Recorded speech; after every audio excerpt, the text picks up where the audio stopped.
Good night, everyone. Welcome to another Friday night sit down. My name is Nadine, and I am Nick. today we are going to be doing a very interesting topic, but I just want to let out a little disclaimer before we get started because we are not experts.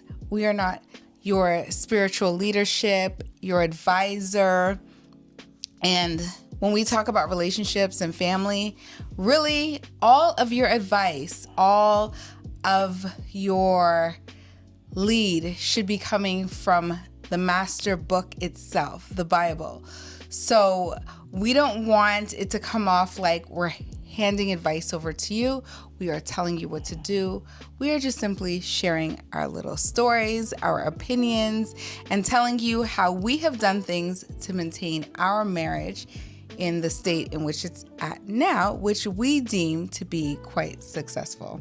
We have quite a few kids and we've been married for quite some time, so we're just sharing.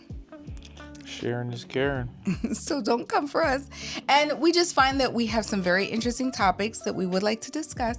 So here we are. So today we are talking about the fact that military marriages, which we have quite the experience with, is not for the weak. Let's talk about it. When you see military couples, it looks kind of blissful. You see the deployments and they're coming back and the wives are very excited. There's lots of hugs and kisses. There's a lot of title attachment. There are some benefits to being married as a military couple. But what about the midnight breakdowns, the things that you don't see, the reality of being a military spouse? Things like missed anniversaries, missed birthdays, missed events that are crucial. It can be really difficult as a military spouse, especially when one spouse is carrying the whole load while the other is out serving the country. Let us talk about the things that nobody posts on social media. Okay, so military marriage is not for the weak, and if you are in one, you already know. Let's go. Okay. That is, yeah. As my wife explained, just now, just so you guys know, I was the military guy. I was a person actually serving in the military with my wife alongside me too, serving. And, not because, I just want to put this out there, not because you're the person that's in there serving, but your significant other, your spouse also is serving, because it's a lot of times there's things that the sacrifice that they have to make as well. I think that speak volumes, and it goes a long way to within the relationship, to keep the relationship going, because it's a very stressful, being married to somebody in the military is very, very stressful for the woman and for the man. So Definitely. So the kisses goodbye, the uniforms, everything looks so pristine in the Instagram reels, right? And what we see on TV, sometimes you see like a news broadcast, there's a ship coming in, there's a deployment, there's, one coming back, and everything just looks so happy. Everybody's cheering, they're waving their flags. The wives are looking pristine and so cute and so nice with the little kids well dressed and well groomed and just happy to see dad or mom come back. yeah. But honestly, that is just one little snippet, and there is a much bigger picture there. Absolutely. So the reality is that one person, like Nick said, is playing mommy and daddy at the same time. Okay. Now, we don't want to make this partial. I'm okay. So I am the wife of a veteran, and can I say I'm a former, what is my title? Former military spouse? You're the wife of a retired military veteran. Okay. So I'm the wife of a retired, you better not get it wrong, because the titles are important. It shows some excellence, commitment, and completion. Because you could do 2 years, 1 year, and get out, and you're considered a veteran. But you're not retired. So you have to be a retired That's military. a good point. And I definitely want to be respectful because he deserves all the respect there. That's right. Okay. All right. So I am a retired veteran military spouse. Is that what it is? We could go with that. Yeah. 22 years? Yep. 22 years. To a lot of people, the military looks really, really cute until he misses a million birthdays. Maybe 5, 6, 7, 8, 9, 10. We don't know because remember, they serve for a maximum of at least, well, no, not a maximum of 20 years. They could serve past 20 years. But if they retire, that's a lot of birthdays 20. that could potentially be missed, right? 20 years is usually where you retire at. Yeah. So Nick has not only missed very important dates, anniversaries, birthdays, but also missed the birth of children, which is crazy to me. Yeah. And I know we can talk about it. We should probably try to make this like a little bit of a series and do some of these. We'll talk about it on the next. But we'll talk about that on the next one because these things don't only impact the woman or the man that's at home, but it impacts the opposite spouse. So I'm gonna err on the side of caution and say more the woman on this one because I think if a woman is about to give birth, she's not really being deployed or sent away at that period of time, during that period of time, right? Yeah. Okay. Yeah, she's not. She's not. Right. So there's a little bit of leeway there. Yeah. So we have a little bit of stats for you guys. You know, we're not going to do this without the stats. We like to come with solid statistical insight from reliable sources for you. So if you were interested in knowing, over 56% of military spouses report frequent loneliness and emotional stress during deployments. So it's more than half, right? And that is coming from the Military Family Advisory Network. And that is as of recent, I would say 2023 is quite recent, right? Mm-hmm. Married active duty troops divorce at a rate of 3% compared to 2% within the civilian world. So the military is leading at a 1% rates of divorce. And of course, the emotional toll is often unreported. So that statistic is coming from the U.S. Department of Defense itself in 2022.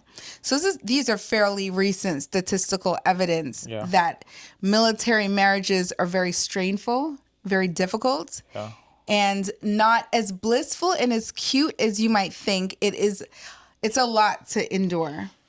So and just to hit some points on that stats. Roll back up. Let me see the stats again. Mm-hmm. On the stats, we're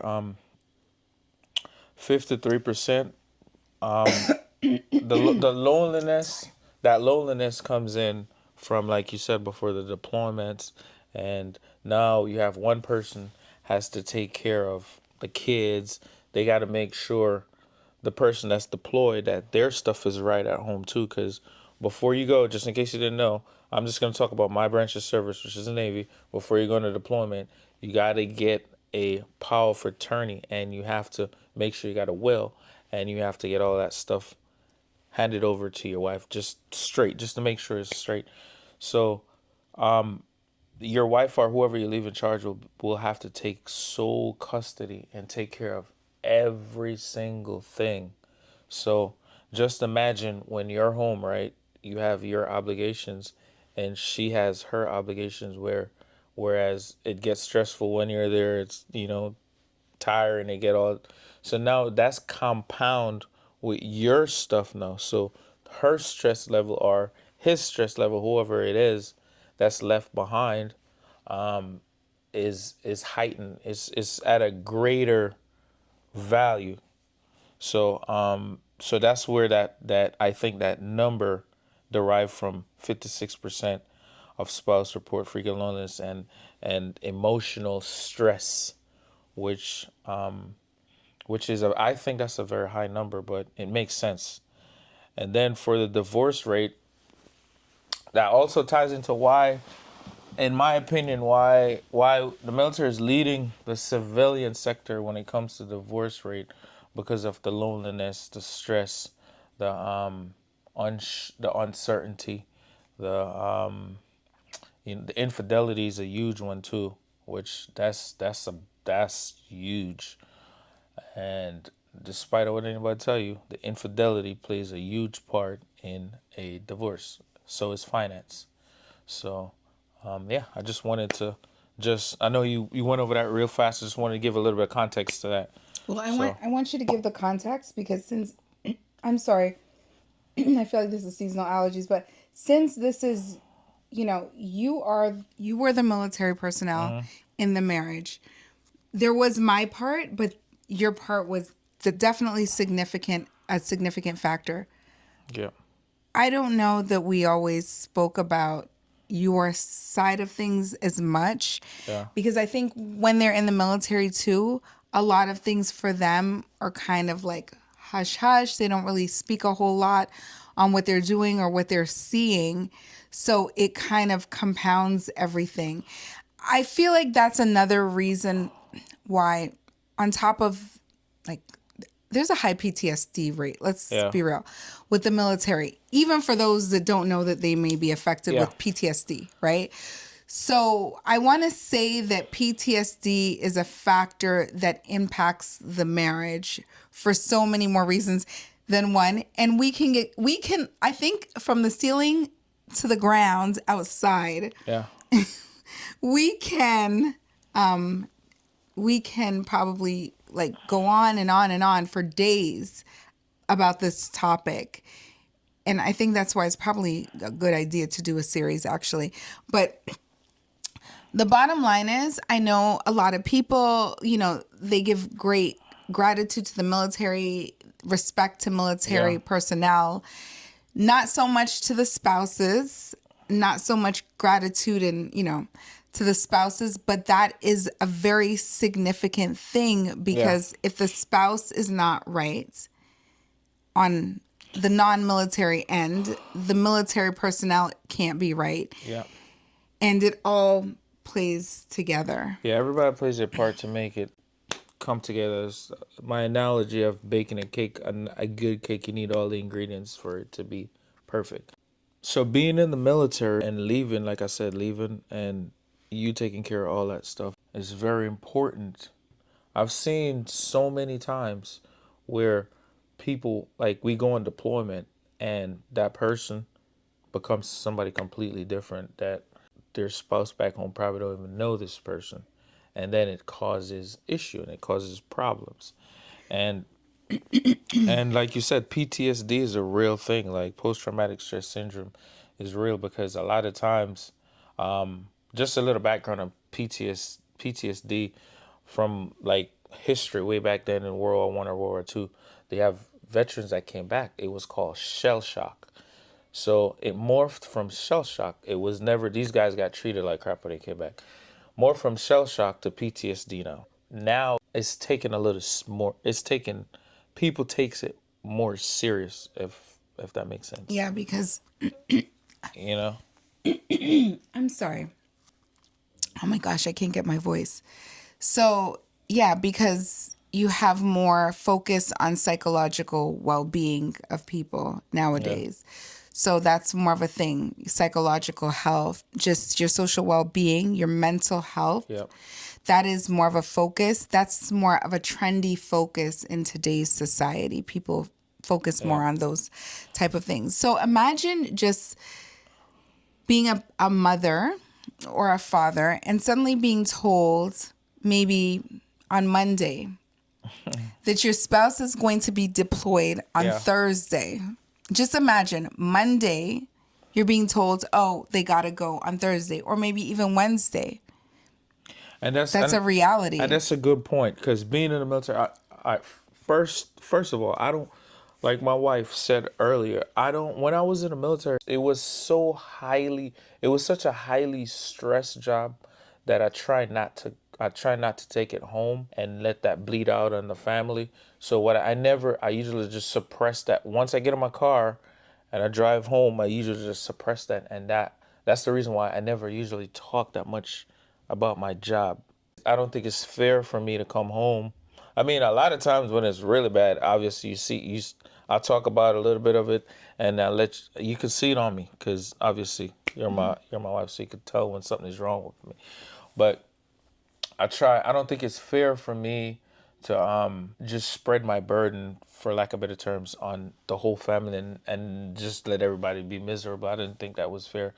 So my coping mechanism for that was just not to talk about it that much, or just not to talk about it. But it was a highly stress situation a lot of times, and And I guess depending on what how do they say, your rate or your yeah. position? So So your rate is what your your job. function? What's your Yeah, your job? function. What's your job is because Yeah, there's it becomes just worse. like the civilian world. You got every single job you have in the civilian lifestyle. They have it in the military in some capacity or some form. And some are more highly Yeah. intense, So obviously, than others. Some require more attention to and detail, and some, and could create a traumatic situation for lives. yes, So it becomes and more these intense. jobs are and say just think about it. You have a regular job, but you have other stuff compiled on top of that job that you have to get done.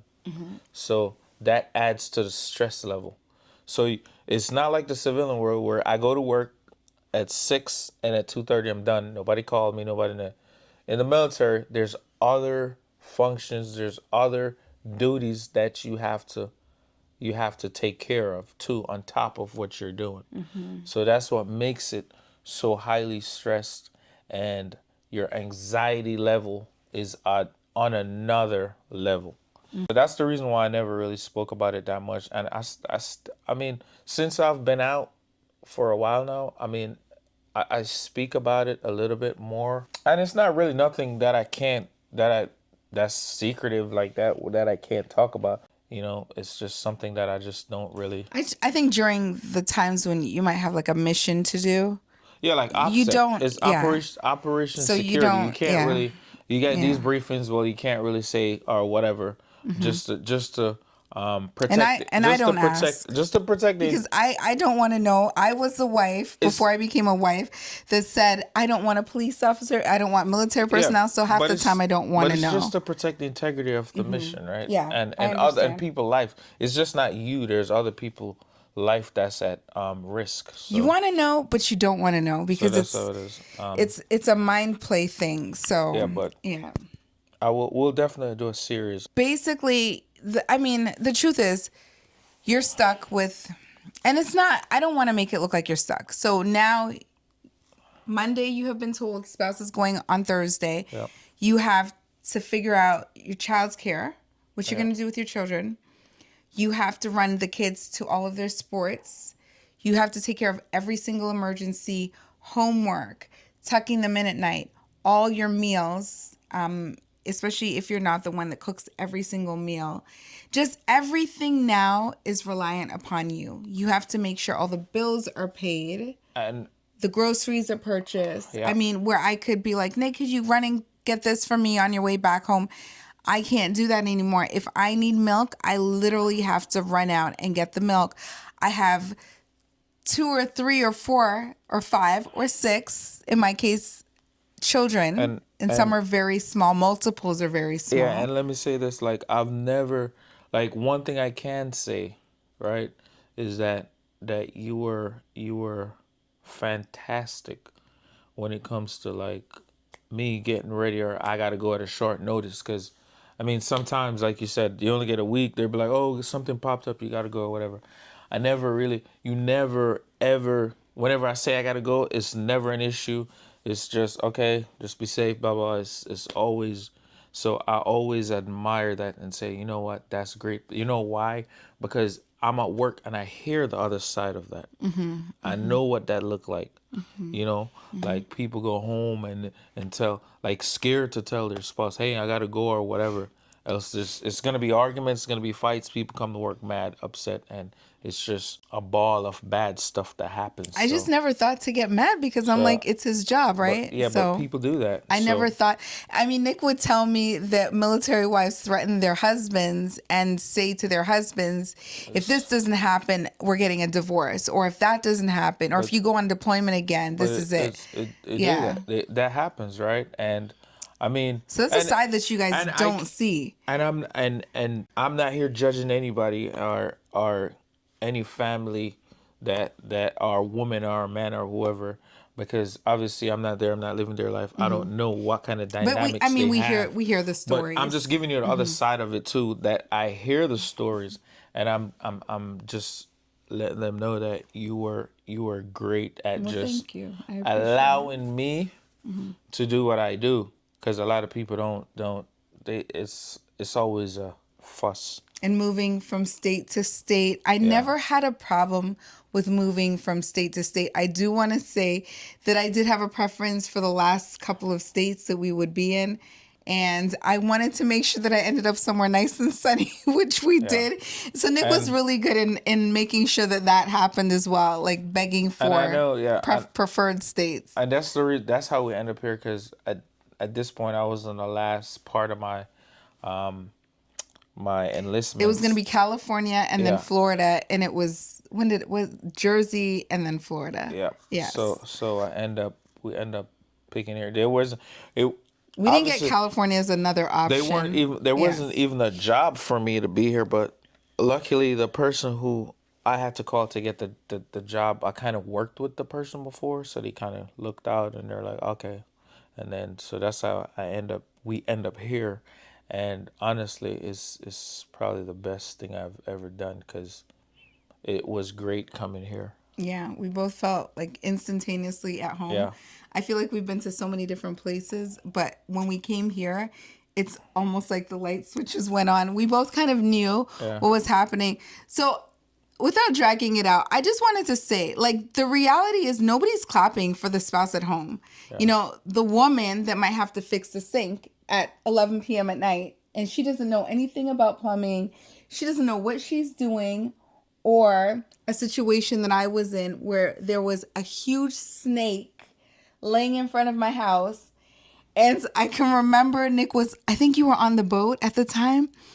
And were you on a boat at Yeah. the time? Yeah, because Nick is kind of dual airboat, but he was on the boat at the time, and I was like trying to get a hold of him because I was new in the state of Florida. I didn't know what to do. Yeah. And I was like panicking, and I was like, I can't leave my house. I can never leave my house.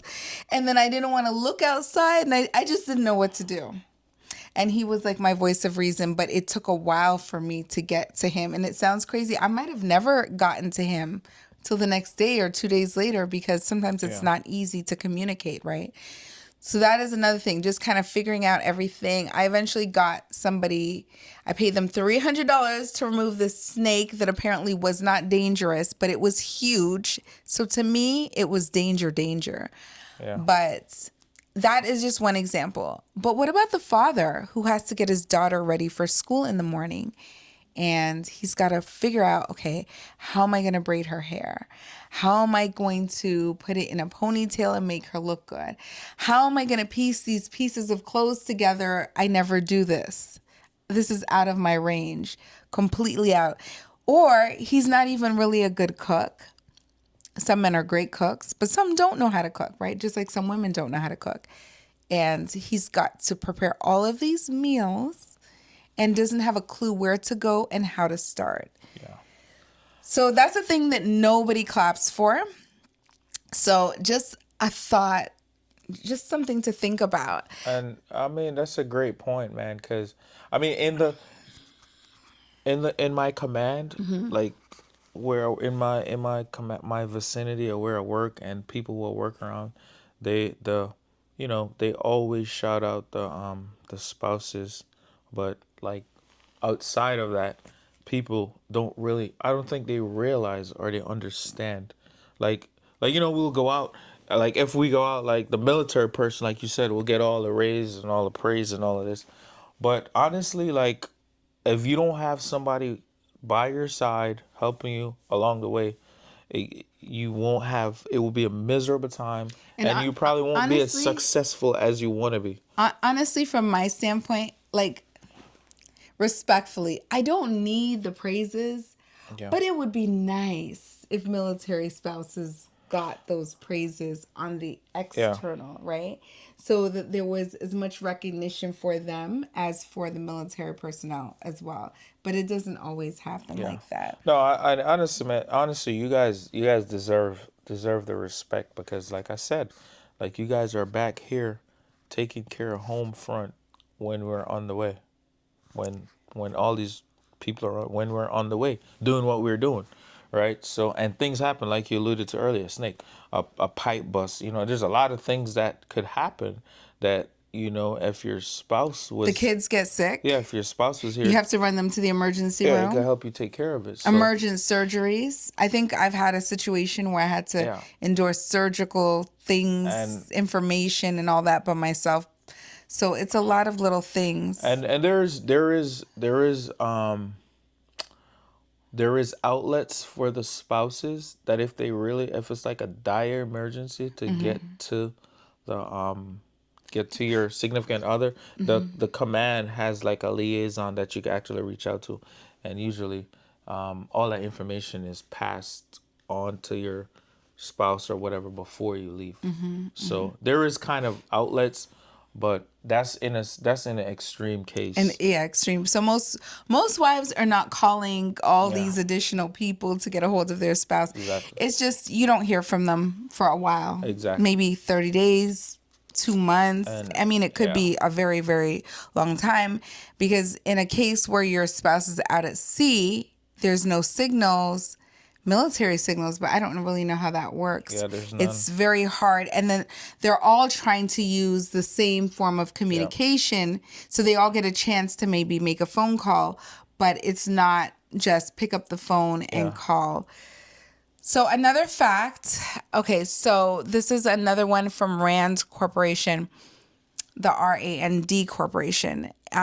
Military spouses are 4 times more likely to experience career interruptions due to the demands of parenting during deployment.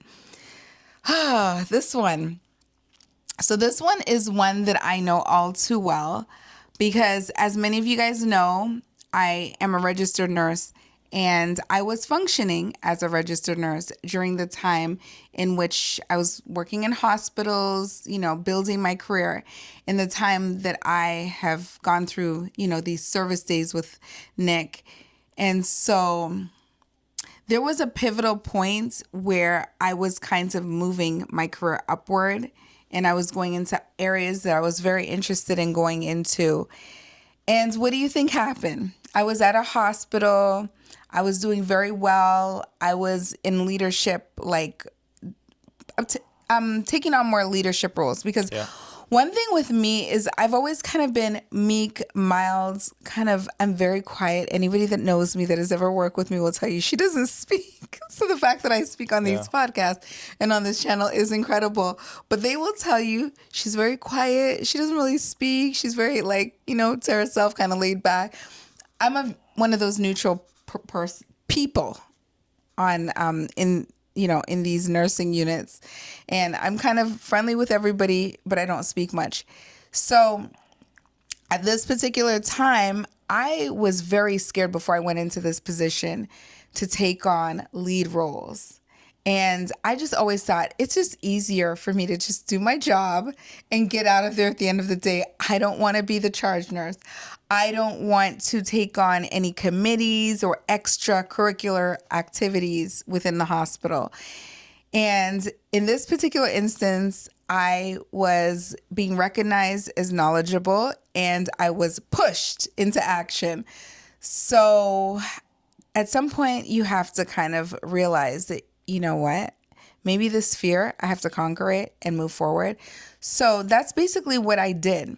I conquered my fears. I moved forward. I started to be very proactive. Yep. I was on certain committees. I was, in more leadership roles, and I was doing a whole lot. I was getting a lot of certs. I was getting trained for more critical units. Yeah. And then I was also pregnant at the time, by the way, at a portion of the time, towards the end of that time. But guess what? We got a deployment, or not a deployment, but we had to transfer duty stations. So then a hospital that I was doing very well in and thriving in, and I probably would have went very far in, I now had to leave. So that was a very big hit. And then when I came to Florida, I decided to kind of shift my career a little bit, and it was very hard for me to shift. I had to go into positions that I really didn't want to go into to kind of make myself get to the place in which I wanted to be. And it was kind of very hit and miss. My career was very choppy at the time. When Nick was deployed, I had to take on jobs, maybe night shifts that I didn't want to do. Jobs that I thought were super boring, more administrative, but they were super boring and I didn't like them at all because I didn't have patient contact. I wasn't interacting. I wasn't showing personal care. And so that was very, very hard for me. I'm sorry, I'm like rambling. But just to give you a synopsis, that was very, very hard for me. And it led me to situations where eventually I just kind of wanted to work from home because it was just easier for me to work from home because of all this movement. And he was away for almost, was it a year? Yeah, for a long, not a year. It wasn't a year. Maybe like 8 months. It felt like forever, whatever it was. We were gonna move to another state. We were gonna go to Texas. And that, I don't know, there was a lot of issue with that. We had a home. It was a lot of back and forth. He was gonna go. And for you military spouse, you know how this goes. They're gonna go. They're not gonna go. They're gonna go. They're not gonna go. So let me explain why. This is what happened. So I was supposed to go. First of all, I didn't want to go. And he tries to get out of it. I tried to get out of it. So I waited. My superior told me, don't do anything. Wait until the last minute. And this is what was supposed to happen. Because if I waited till the last minute, then they're going to be like, okay, you don't have enough time. Then you could just stay here and finish at your time. Well, that didn't happen. They said, you got to go. I don't care what it is. You're going to extend and you're going to go. And that's what happened. So I was very upset. But anyway, I went and then...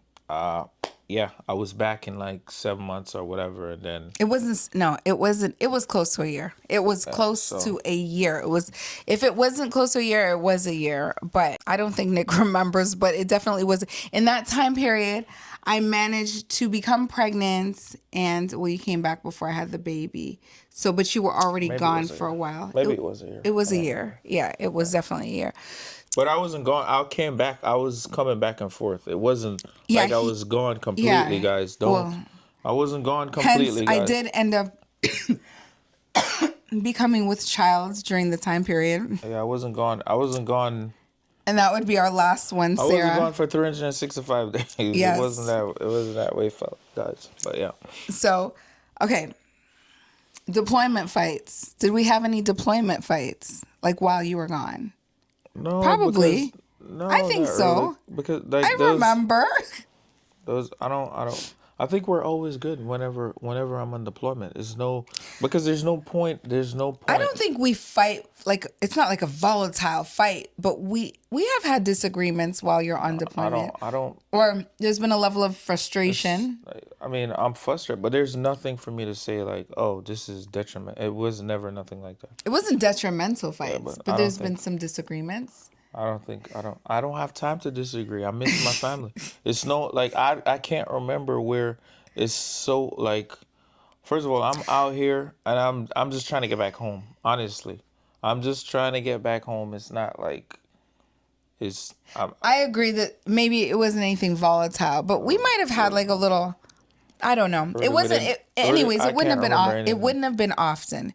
If it did happen, which I probably recall better than you, but it wouldn't have happened often. So, but the thing that I'm trying to get to is if you have a fight, if you have a disagreement or a fight, the spouse is over there and you're over here, and it's like it makes everything more complicated. So it's very hard to The function reason that why way. I think that like there's no, because every time I'm supposed to go, I never. It was always a sad point for me when I leave.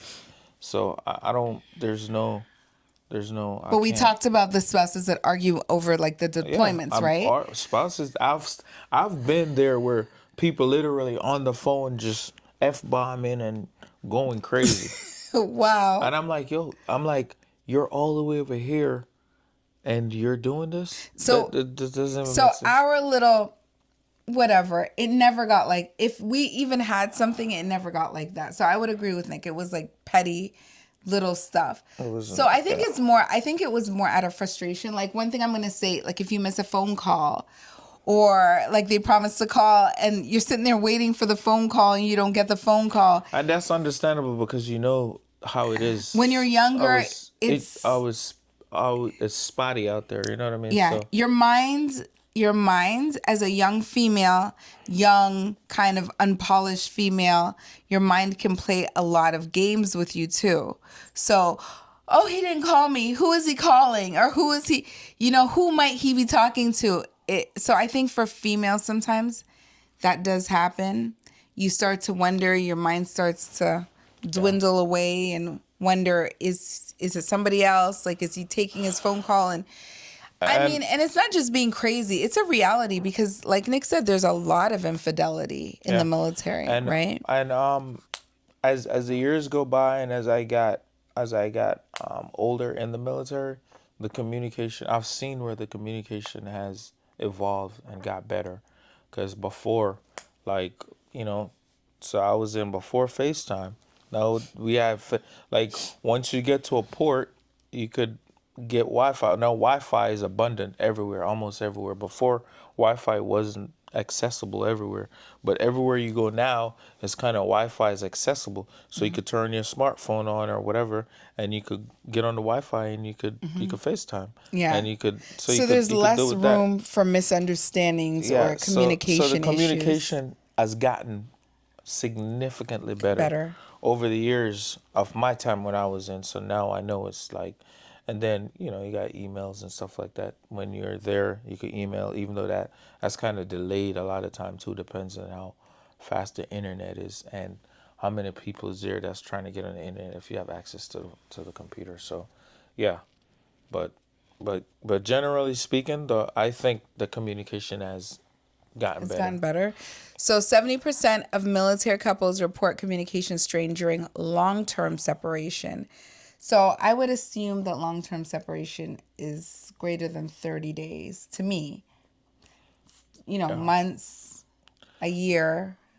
And I think there's I'm going off a little bit, but I think there's levels to That's the Journal of Family Psychology, by the way. yeah, there's levels of separation, right? Because I think somebody who is seasoned, right, who is as seasoned as you are, compared to somebody who's first time Experiencing it. experiencing their spouse leaving, that's traumatic. That's like, especially if they have kids, that's something that you're not New you're babies, small yeah, babies.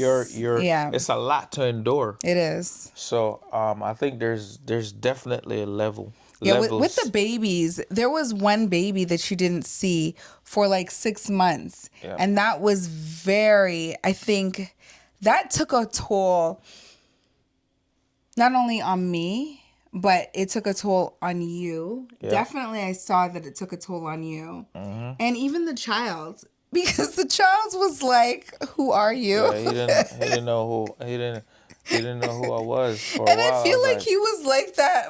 He was like I that. was Like, like, even into what? toddlerhood, he was Yeah. kind of like offstandish with him, Yeah. even into toddlerhood, because it's almost like he remembered for a very long time. Like, where were you? Like, who Yeah. are you? Type thing. Which is So crazy, for a yeah. while, it's funny because now he like loves to be around you. And I think it took him a while to just kind of, okay, like, this is daddy and this is how I respond to daddy. But it took a while. I remember when he first looked at you. I mean, of course, he saw him when he was first born, but I think you left, what, 2 days later? Yeah, I left maybe a week, if that.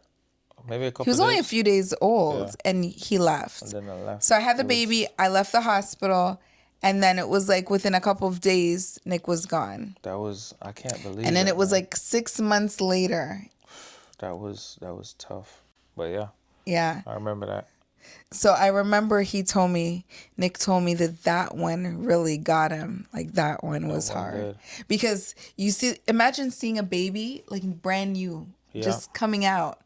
And then when you see them, they're 6 months old. And it's not like I could have already committed to going. So, and that's the thing, man.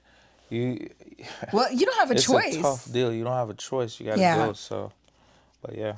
Yeah. But I'm glad that's over and done with. So, So, absolutely. okay. So running things solo, we talked about, oh, I forgot to mention, I have to keep like my little pointers here because I will forget everything that I want to talk about. So when they come back, so now I have a little baby. My mom has come to visit me. I think did your mom come to visit you? Yeah, I think she came. I'm not sure if on that baby, but maybe other babies, but I'm not I know they sure. were here together before, so I don't remember. It wasn't that time. But anyways, say yeah. the moms come Grandma's during the time. Yeah, our moms, the grandmoms come during the time, and that makes it a little bit better. But ultimately, it's not daddy. So it is. It's thoughtful and definitely appreciated the little bit of extra support. But when spouse comes back in, the reintegration process, nobody talks about that part. That part is so difficult because here you are, you have created a whole schedule, a whole routine. You have everything flowing very nicely with your children. And then dad is coming back into the picture, which you want him to come back into the picture. That's a blessing. But it kind of shifts and kind of rumbles everything. And that's hard on both parties, right? Because remember, like being out there, you're pretty much solo. You're functioning solo by yourself, right? I never thought of it that way. So you come back now, and now you have to partake in this. You got to do this. There's The whole house has been rearranged. He doesn't know where to find anything. There's other obligations, right? It's not just you focusing on this or just doing this for 6 months repetitively. There's now take the chain off, bro, and just there's other things. Take the focus off. There's other things. So that takes a little while to kind of like retrain your brain or reboot, so to speak, and then just get back into normal routine and stuff, because you're at a place where it's you got to be laser focused. It's high tempo the whole time, so your brain is wind up 24 hours a day, and then you came back to where you don't need to be wind up, but you're still wind up. It's just like whoa, whoa, whoa, whoa. I don't need to be wind up. Okay. So you'll it's find interesting yourself. that you say you'll find yourself that you're like wound up. you might say something, and me as the guy that's wind up might speak out of terms or something because I'm so wind up, or is either I'm gonna be withdrawn or I'm gonna be over the top with it. So and that's something that I've realized. I've seen the withdrawn, and I've that's seen something I've realized that happens. Yeah, I've seen a little bit of both. We never explicitly have spoken about it.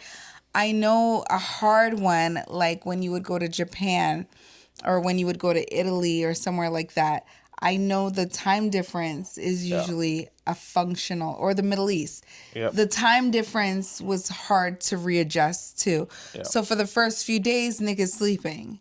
And that one I get, and that's not so hard for me because I'm in my routine doing my thing regardless of whether he's sleeping or not. But it's now he wants my attention, but I have to give my attention to the kids. And now it's finding that middle ground and trying to come back to where you were before the deployment. Yeah. That becomes very difficult. And as time goes by, like I kind of understand.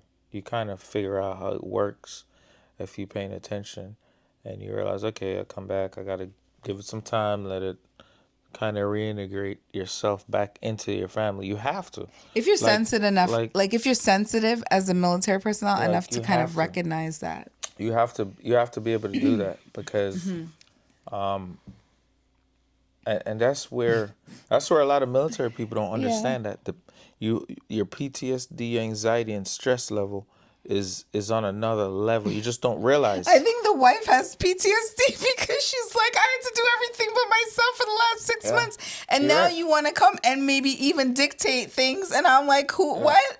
Yeah. You have indirect PTSD. Yes. I will never claim PTSD, but I'm just saying, like, it's really a thing. Like, you're almost traumatized because you're looking at him sideways and you're like, sir, I have been doing this for the last X amount of months by myself, like this, and now you want to come and shift something. It's like, so it might not be a vocal resentment, but there may be some resentment, like natural resentment within people about things like this. So I think so. I didn't say it was good or okay. I'm just saying that it is. I think you should do since we're talking about this, the military spouse, you should do one where some perks off a military spouse next time. Yeah, we can Or do some that. benefits. Yeah. Perks and benefits We of a can military we can definitely do that. So, okay. So so 1 in 3 military couples, I'm trying to keep up with my stats here. 1 in 3 military couples experience tension or conflict during reintegration. Even after just 3 to 6 months, I would say even after 30 days, to be quite frank, apart. But so they said 3 to 6 months. I'm going to push it to 30 days because I've done quite a few of those. So that's what the Blue Start Families survey will say. Now, if you are a military spouse, I know 30 days is like glamour. It's like glee, joy, because I was doing the 30-day thing at the very beginning, and he would only do that maybe twice a year. But when we came to Florida, everything shifted because now there was boats involved, and we've never had the involvement of boats before, even though we are Navy.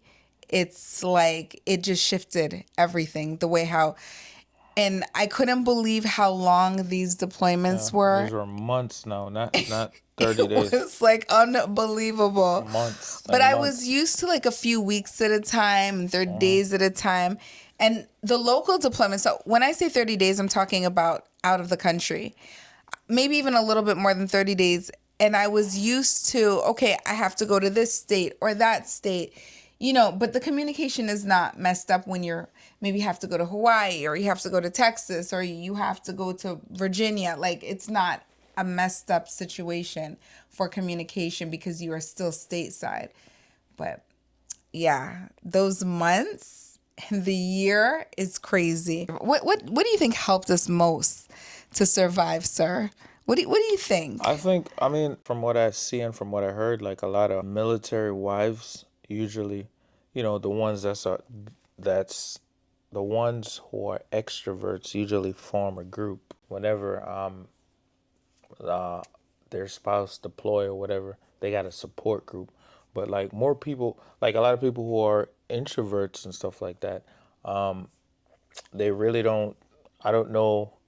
I really don't know how they cope, or they just find. I think they find more interest. Like they find things.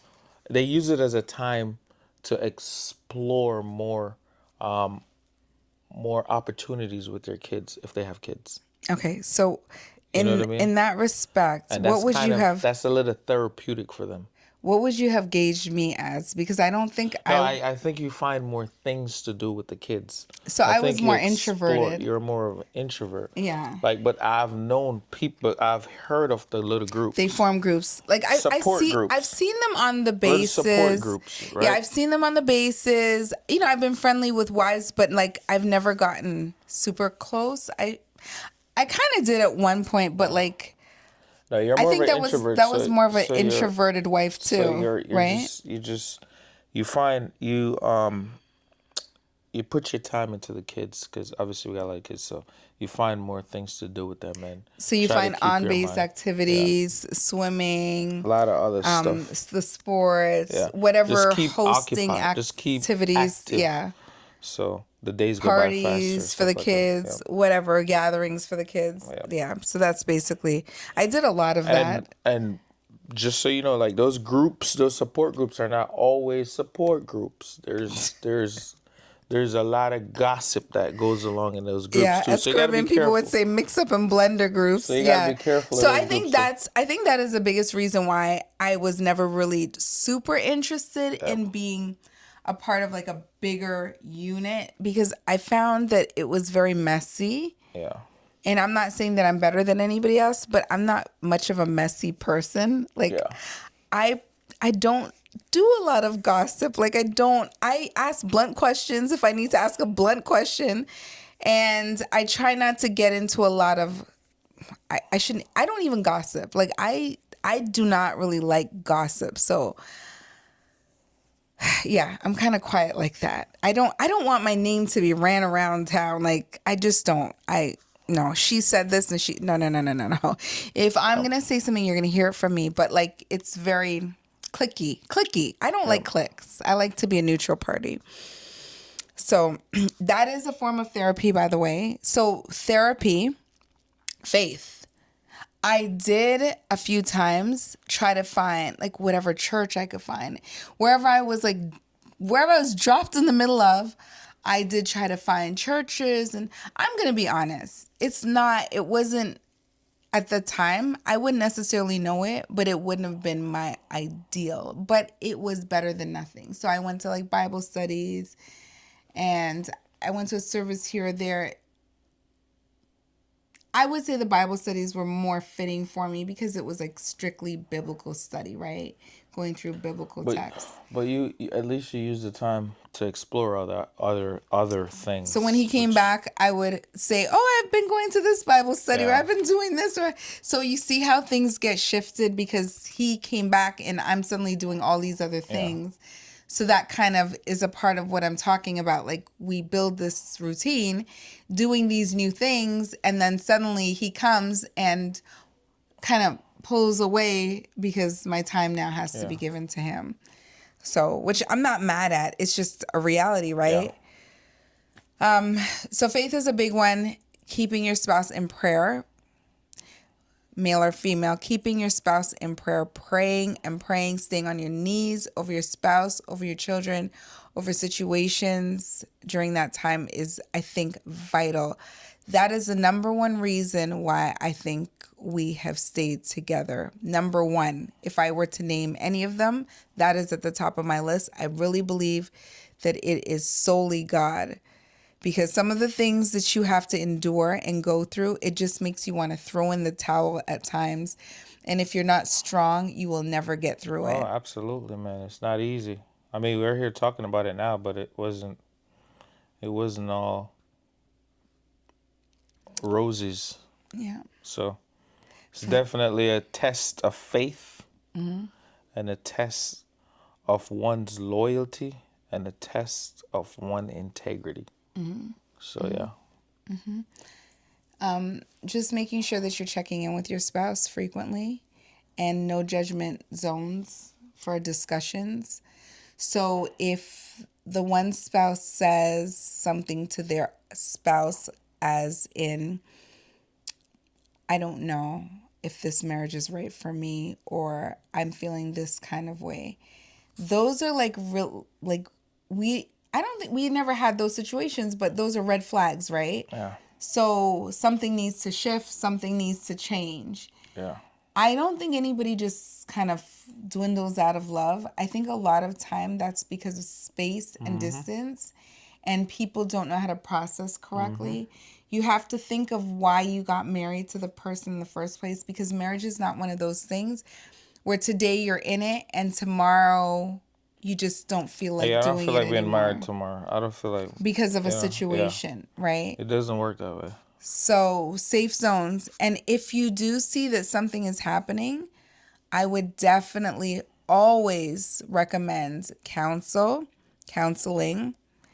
Before you do counseling, though, I would recommend two things. One, I would definitely recommend Christian counseling, because regular mainstream counseling can be very dangerous. All of this, how do you feel? Yeah. type thing. And well, how does that make you feel? It can be very self-centered and not encompassing the glory of marriage, not encompassing the purpose of marriage, not encompassing the laws of marriage, right? Yeah. So marriage was made to stick forever and ever and ever till death do you part, technically. So that's a major one. If you need counseling, put your guard down. Just go. Just do it. Yeah. Do it. Keep the Bible at the forefront of your marriage. Try to keep those principles as much as you can, and understand that there are moments where there could be a fall. So just keep that in mind and know that nothing lasts forever. The military does not last forever. I guarantee that. It will be done one day and your life will shift. Oh, yeah. Oh, yeah. And that's where we are right now. Oh, yeah. 5-minute FaceTimes daily and so forth. So have you guys ever been like in a long distance relationship, specifically a military relationship? And how did that work for you? And did anything that I said or Nick say resonate with you? Our hopes with these conversations is to kind of get you thinking sometimes. Even when we're having these sit downs, we have like light bulbs. And how convenient. Something's going off like a light bulb. Yeah, but we have light bulbs that literally, that must be a sign. Light bulbs that go off and we're like, oh, it's like an aha moment. I just had an aha moment as we were sitting here speaking about the way he felt about something. And I was like, okay, I didn't really think of it that way. That happens a lot during these sit downs. Like this is actually kind of therapeutic too for us. Yeah. Because I mean, just sitting down and, because, all right, so honestly, it doesn't hurt to like listen we and have share. a busy life, right? At times we all get busy. So to sit down and just to have a one-on-one little, because this is like a quiet time, one-on-one, just talking about life and your experience and stuff like that is to me that's very therapeutic and informational. And what advice would you guys give military spouses today? So whether you are new in the military, midway in the military, seasoned, retired in the military, what advice would you guys give to other spouses? Let us definitely know in a conversation in our comment section. We would love to hear that conversation. If they're military, right? Yeah, if you're military. Yeah. And if you have any questions at all about just military relationships, marriage, please feel free to ask. We are open to answering any questions that you might have concerning everything and anything. Bottom line is military marriages are not for the weak. It's not. You have to have patience, and you have to be committed, and you have to have loyalty, and you have to start what you finish. Yeah, and if that's something that you are in currently, just remember, we definitely see you and we feel for you. This is what I would say. You will never lose if you never quit. And you will survive. And you could apply that to whatever you want. Yes. In any application. Yes, definitely. So, but yeah. Well, thank you guys for another amazing Friday night sit down. Thank you to my hubby for sharing his experiences in the military. If you guys are interested in more topics like this, discussions, lifestyle, Yeah. family, fun, faith, And vlogs. Our camera is being very unruly, very rude, no manners at all. Our camera just cut off. So if you guys want to hear anything more in regards to the military, any topics that you would like to hear, please let us know. And if you guys are interested in our regular weekly content, lifestyle vlogs, decorate with me's, family, faith, fun, everyday lifestyle situations, and shopping on a budget, of course, which I learned from the military, please go ahead, hit the like button, hit the subscribe button, and do not forget to put on your post notification bell so you can see more topics like this on our Friday night sit downs. Until next time, guys, we will see you guys later. bye bye. Bye.